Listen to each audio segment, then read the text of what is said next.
In the weeks and months before his admission in Kigali, many of those close to him noticed that he was moving a bit slower, he seemed a bit more fatigued, he was complaining of feeling breathless and sometimes had chest pains. But true to his character, always upbeat, always pushing through, he masked how unwell he truly was, both physically and emotionally, until his body simply could not keep up any longer. I remember in the months leading up to this time, he said, "Baby doc, I want to come and see you in your clinic tomorrow." He didn't say why, but he clearly knew that there was something wrong. But as life happens, we get busy. He never came to see me. At the end of April, he collapsed in Kigali, and doctors found that there was a large amount of fluid in his lungs. This was drained to help him breathe. A heart scan revealed that his heart was pumping at a much lower rate than expected. He had heart muscle failure, and he was diagnosed with having severe end-stage heart failure.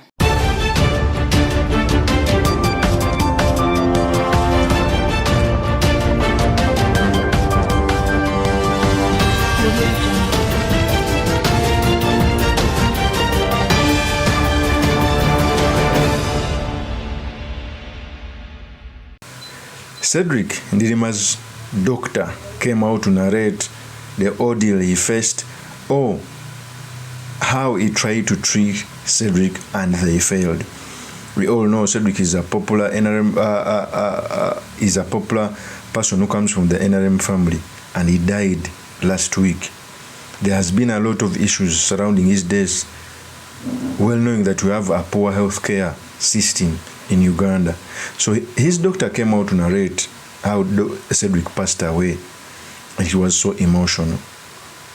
Okay, what I saw is that the family was able, because there are not very many families in Africa, most especially in Uganda, who have family doctors. But it reached a time when, since our systems are broken down, that's what they faced. Before I proceed, I want to show you the tape of CEDRIC's doctor narrating what she passed through as he treated the fallen soldier. Here's the tape. Thank you, Simon. Good morning, everyone. My name is Dr. Amanda Mbonye, as Simon kindly introduced me. I am a cardiologist, and I happen to be a lifelong friend of CEDRIC's family. Our families have been connected long before I was even born. I'd like to begin to thank CEDRIC's family, some of whom are still on the way, for the trust they have placed in me to speak today and to share the summary of CEDRIC's medical journey over the last month. It's an honor and it's a huge responsibility that I do not take lightly. As many of you know, CEDRIC was deeply loved and remains so. So being called upon to support him during his illness was both a privilege and a heartbreak, especially in the last few days. When I saw CEDRIC in hospital, he said, "Our baby doc is here. It's going to be okay." Baby doc is what my family sometimes calls me, and it breaks my heart every day that he's not still here with us. What I share now is a summary of his medical story, as objectively, as accurately, and as simply as I can. Our bodies are remarkably resilient, and as a young man and former athlete, CEDRIC's body managed to compensate for his failing heart for a very, very long time, much longer than most. In the weeks and months before his admission in Kigali, many of those close to him noticed that he was moving a bit slower, he seemed a bit more fatigued, he was complaining of feeling breathless and sometimes had chest pains. But true to his character, always upbeat, always pushing through, he masked how unwell he truly was, both physically and emotionally, until his body simply could not keep up any longer. I remember in the months leading up to this time, he said, "Baby doc, I want to come and see you in your clinic tomorrow." He didn't say why, but he clearly knew that there was something wrong. But as life happens, we get busy. He never came to see me. At the end of April, he collapsed in Kigali, and doctors found that there was a large amount of fluid in his lungs. This was drained to help him breathe. A heart scan revealed that his heart was pumping at a much lower rate than expected. He had heart muscle failure, and he was diagnosed with having severe end-stage heart failure. We knew that this had been going on for a very long time because he had already started to form clots in his heart. He was transferred to Nairobi to Aga Khan Hospital for ongoing care, and it was there that his team discovered the likely cause of his heart failure, an iron overload disorder. The suspected condition was hemochromatosis, a rare disorder where excess iron accumulates in your organs, including your heart, and causes progressive damage.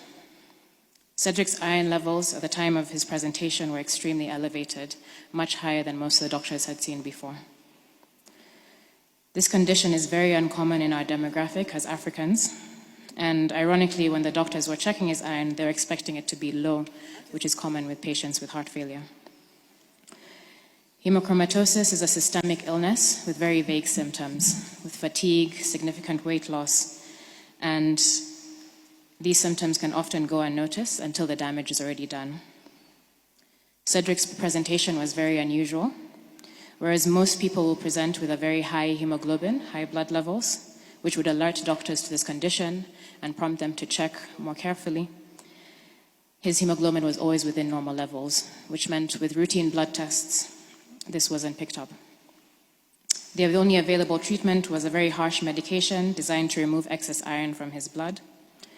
It was a difficult balance, one which we all hoped would give him a fighting chance.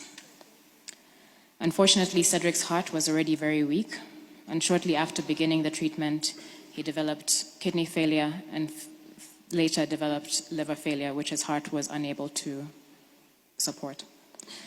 For a brief moment, there was consideration of evacuating him to the UK to a facility that could place him on a heart-lung machine as a bridge to a heart transplant, which would be life-saving treatment for him.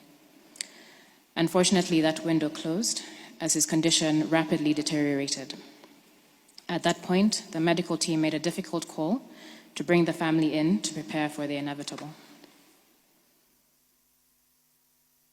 There are few moments in life where the beauty of love and the sorrow of loss coexist so clearly. CEDRIC's final moments were filled with peace, surrounded by those who loved him the most. He was wrapped in prayer, in presence, and in deep, unwavering love. What gives comfort now is knowing that CEDRIC did not leave this world alone. He was held by his family, by his friends, and by his faith. And he was fought for by all of us, including his dedicated medical teams. This is how he left us, not in isolation, but in communion, not in despair, but in peace. I would like to thank CEDRIC's family once again, not only for allowing me the honor of speaking today, but for allowing me to share the details of his medical journey. Heart failure is a very complex case, and it's challenging to manage even the best of medical facilities. CEDRIC's story is a powerful reminder of the need for greater awareness and better resources to prepare patients and support their families, and to ensure that they get the best care possible no matter where they are. My heart goes out to his family, and my heart goes out to all of you who are here today. May CEDRIC's soul rest in eternal peace. Thank you.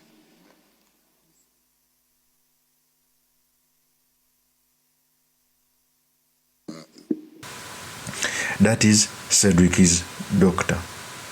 Okay? For me, I think nobody would want to be treated outside his family, outside the country, not seeing his family as well and friends. The reason as to why you go outside the country is because our system failed. That's the truth. Okay? And what pains me more is the diseases that are being treated in Nairobi. Kenya is an ordinary country. It is almost like Uganda.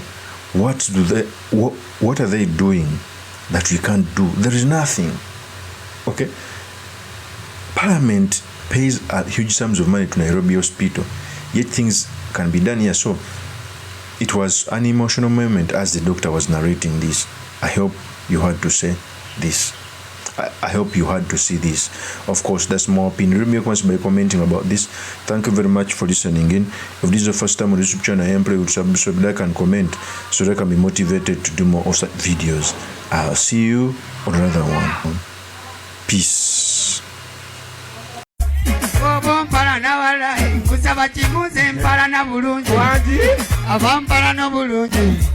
Nange benjagala obulungi